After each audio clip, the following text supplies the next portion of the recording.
ഡൽഹിയിലെ ചെങ്കോട്ടയിൽ സ്ഫോടനം നടന്നിട്ട് ഇന്നേക്ക് കൃത്യം 25 ദിവസമാകുന്നു. ഉടൻ തന്നെ തിരിച്ചടി ഉണ്ടാകുമെന്ന് പലരും പ്രതീക്ഷിച്ചെങ്കിലും അതത്ര കാര്യമായി ഇപ്പോൾ വരെ നടന്നിട്ടില്ല.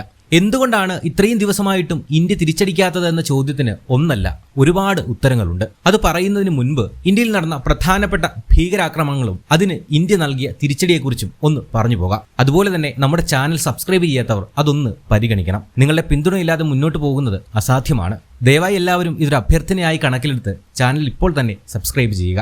ഇനി കാര്യത്തിലേക്ക് കടക്കാം. ആദ്യം തന്നെ പുൽവാമ ആക്രമണം. അത് നടന്നത് 2019 ഫെബ്രുവരി 14-നാണ്. ഇന്ത്യ തിരിച്ചടിക്കുന്നത് 2019 ഫെബ്രുവരി 26-ന്, അതായത് 12 ദിവസത്തിനുള്ളിൽ. രണ്ടാമത് പെഹൽഗാം ആക്രമണം. അത് നടന്നത് 2025 ഏപ്രിൽ 22-നാണ്. ഇന്ത്യ തിരിച്ചടിക്കുന്നത് 2025 മെയ് 7-ന്, അതായത് 15 ദിവസത്തിനുള്ളിൽ. ഏറ്റവും അവസാനമായി ഡൽഹി ചെങ്കോട്ട സ്ഫോടനം. അത് നടക്കുന്നത് 2025 നവംബർ 10-നാണ്. ഇവിടെയാണ് നമ്മൾ ആദ്യം ചോദിച്ച ആ ചോദ്യമുള്ളത്.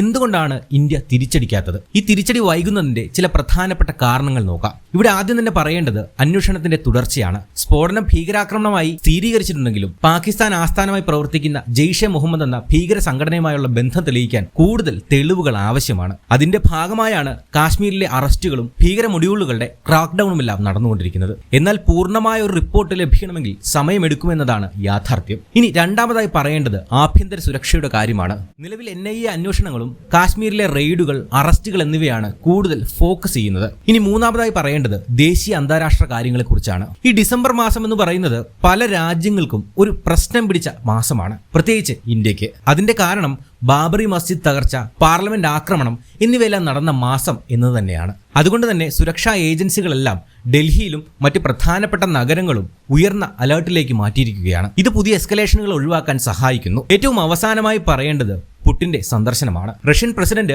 വ്ളാദിമിർ പുടിൻ ഡിസംബർ 4-5 തീയതികളിൽ ഇന്ത്യയിലുണ്ട്. അതുകൊണ്ട് തന്നെ ഡൽഹി ഹൈ അലേർട്ടിലാണ്. ആന്റി ഡ്രോൺ സിസ്റ്റങ്ങൾ, ട്രാഫിക് റെസ്ട്രിക്ഷനുകൾ, ഉയർന്ന സുരക്ഷ എന്നിവയെല്ലാം നടപ്പാക്കിയിട്ടുണ്ട്. പുടിന്റെ സന്ദർശനം വ്യാപാരം, ഊർജം, സമാധാനം എന്നിവ ചർച്ച ചെയ്യുന്നതിനാൽ ഭീകരാക്രമണത്തിന്റെ പശ്ചാത്തലത്തിൽ പാകിസ്ഥാനുമായുള്ള പുതിയൊരു സംഘർഷം ഒഴിവാക്കാൻ സർക്കാർ ശ്രദ്ധിക്കുന്നുവെന്ന് വേണം മനസ്സിലാക്കാൻ. ഇനി പുടിന്റെ സന്ദർശനം കഴിഞ്ഞാൽ ഒരു തിരിച്ചടി ഉണ്ടാകുമോ എന്നതാണ് മറ്റൊരു ചോദ്യം. ഒറ്റവാക്കിൽ സാധ്യത വളരെ കുറവാണ് എന്ന് വേണം പറയാൻ. കാരണം സ്ഫോടനം കഴിഞ്ഞ് 25 ദിവസമായിട്ടും പ്രധാനമായി നടക്കുന്നത് ആഭ്യന്തര അന്വേഷണവും അറസ്റ്റുകളുമാണ്. പാകിസ്ഥാൻ സ്പോൺസേഡ് ഭീകര സംഘടനയായിട്ടുള്ള ജെയ്ഷെ മുഹമ്മദുമായുള്ള ബന്ധം സൂചിപ്പിക്കുന്നുണ്ടെങ്കിലും ഔദ്യോഗികമായി പാകിസ്ഥാന്റെ ആക്രമണമെന്ന് ആരോപിക്കാത്തത് അന്വേഷണം പൂർത്തിയാക്കാത്തതിനാലാണ്. അതുകൊണ്ട് തന്നെയാണ് വലിയൊരു സൈനിക നടപടി വൈകിപ്പിക്കുന്നതും. കാര്യങ്ങൾ ഇങ്ങനെയൊക്കെയാണെങ്കിലും പാകിസ്ഥാന്റെ നെഞ്ചിൽ തീയാണ്. ഓപ്പറേഷൻ സിന്ധൂറിലെ ഇന്ത്യയുടെ പ്രഹരത്തിൽ നടുവെടിഞ്ഞ പാകിസ്ഥാൻ ഇപ്പോഴും അതിൽ നിന്നും പൂർണ്ണമായിട്ട് മുക്തമായിട്ടില്ല.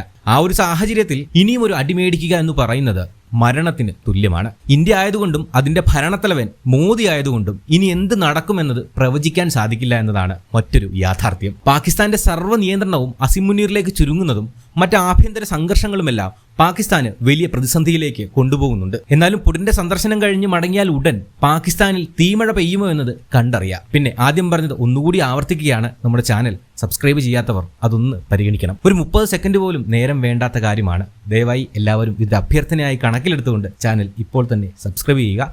മറ്റൊരു വീഡിയോയുമായി ഉടൻ തന്നെ വരും.